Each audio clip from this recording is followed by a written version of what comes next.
watched a restoration video of a GTR 34 getting brought back to life from a wreck.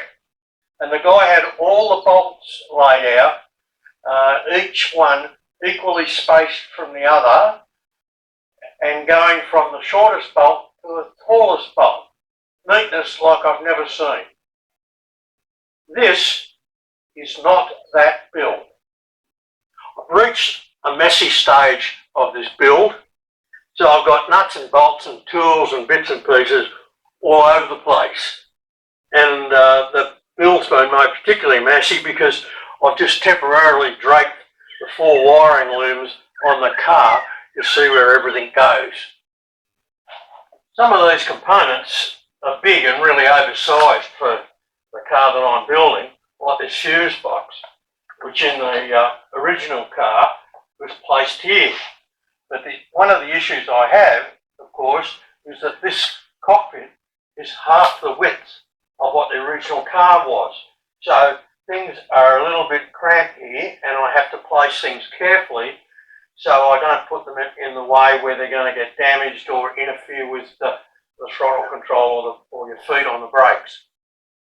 There are some components that are attached to the wiring looms, and the positioning of them is obvious. Like, for example, the ignition wires and the starter motor wires, which are currently still attached to the steering lock. I'll get rid of all of that, obviously, and probably just replace it with a switch and a button. But that's pretty obvious where that needs to go. Another example is the ECU. The wires come from the engine, the main loom, to the computer. I'll need to go through the firewall, and I've been looking where to stick this in the cockpit. And I think I'll stick it up here, up high. There it's away from any water and dirt, and it's well clear of my feet. So I'll need to make a couple of brackets to locate that. But there are other components that attach to the wiring loom that could go in a couple of places, and I need to think about those and consider where they're going to go and how I'm going to mount them as I continue to work with the wiring loom. I've already made brackets like back here for the fuel filter and for the relay box where the looms have to plug in. But there's these other ancillary devices, and I've got to work out where's the best place to put them, and then make brackets to mount them. Obviously things like the alternator and the radiator fan determine where that loom needs to be. I can take a lot of these wires out of this loom, like there's a lot of wires in this loom that are just for headlights and so forth, and trafficators. But I don't want to thin the loom out yet, because as I said, you don't want to try and start the motor and it won't run and you're not sure if it's an electrical problem. So I won't try and thin the loom out or reshape it where it needs to be shaped until I've got the engine running. But laying the loom out like this tells me basically where things need to go. Before I get too much into the wiring loom, however, I'm going to first of all put this driver's side suspension hub and arm back on, and that way I can get the car a rolling chassis and get it off the blocks.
With the wiring looms in place, I've been able to mount many of the components.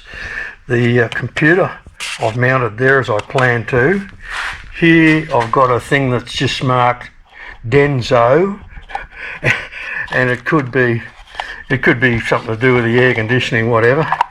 And this one here, this one worries me a bit. This is marked theft warning. Now this car didn't have an isolator, it did have a flashing light on the dashboard, so maybe that's all that is, but I'll probably be able to just unplug it and get rid of it after the engine runs, but I certainly won't do that before then. Down on the side here, I've got this box here, which has these wires coming out are the ones that used to go to the passenger door, and they're useless, so that'll probably go. So I haven't mounted that yet, I'll wait and see. The wires from the gear shift that tell the engine that it's in park and it can start and all of that, they're wired in. The fuel tank, I'm going to use this 10 litre mini jerry can. I'll have to put the Toyota fittings in the top there. I've got the steering wheel in position. I've got to join it up to the linkage and put another hole through the firewall. Here I've got the fuel filter coming off the engine, so I'll need a line, and I've got the fittings obviously going from the fuel filter to the jerry can. Front suspension's all done and in. Here's the main relay box, and I need this because apart from the horn, it's got relays for the fan, the engine warm-up, and the EFI, so that's a very important box, so that stays. This one down here, 3 of them are air conditioning, the relays, and one's marked CDS. I don't know what that is, but that can stay there, it doesn't worry me at all. Here is the earth lead that used to go to the battery that was here, and I'll just run a short one and earth it to the chassis. This is the main power lead that used to go to the positive terminal of the battery, and I'll join that to a lead that will go right the way back to the back of the car where the battery is. The gear linkage cable is in place, and up here I've looped the heater hose that used to go out to the heater radiator on the dashboard and back, and I've just linked that around. The fact that it's kinked doesn't worry me because I don't require circulation from that anyway. It's just a way of blocking off the water. Here's the reader for the exhaust that will go on a bracket on the new exhaust. Down here, the automatic transmission used to have pipes going to the bottom of the radiator. I don't need those, so I've just looped that around on itself, so that can go round and round and won't bother anybody. Down here, these lights here, I'm pretty sure, well, these are definitely headlights and parkers. They will probably go, but like I said before, for now I will just leave them in place. And this was a wire for a side traffic coder, I think. Yeah, it's marked Hark, so that'll probably go, as was this one here, so all of this will probably go.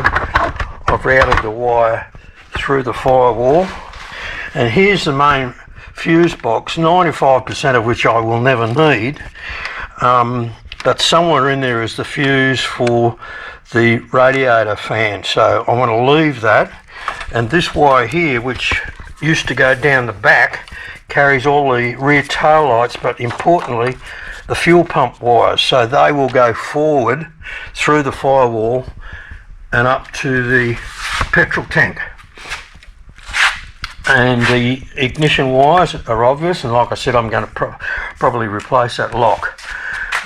There's an excess of wire here, and I'll just bunch that up once I get the car started. So that's where I'm at now, and very happy with how things are progressing.